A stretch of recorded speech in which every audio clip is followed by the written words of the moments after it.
Денеска дојдовме тука да одадеме почит и да го одржуваме жив споменот на паднатите македонски бранители кои пред 20 години на денешен ден беа зверски убиени во еден од најкрвавите и најбруталните масакри во поновата македонска историја.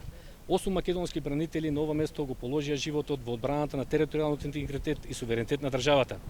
Речиси како на филмско сценарио се одвиваат убиствата во тоа време во 2001 година, бидејќи од загинатите околу 80 македонски бранители, речиси на прсти може да се избројат тие што загинаа во директна борба со албанските терористи, речиси сите загинаа во заседа.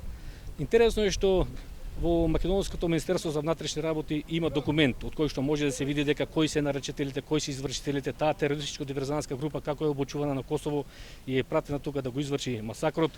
Дури собранискиот спикер Талат Џафери фатени се негови сигнали од касарната во Тетово, како го прикажува движењето на групата. Значи мора да се разоткрие, мора да се разветли и новата народна власт во Македонија ќе мора да ја расветли контроверзната смрт на македонските бранители во 2001 година. Дотолку повеќе што сите нас како македонци, а посебно роднините, семејствата, пријателите на загинатите денеска многу повеќе ги боли тоа што не ја знаат вистината од погибијата на своите најмили. Ние мора да ја расветлиме контроверзната смрт на македонските бранители, бидејќи не можеме да гледаме напред ако минатото не прогонува, ако не прогонува контроверзната смрт на македонските бранители. Македонските херои никогаш не умираат.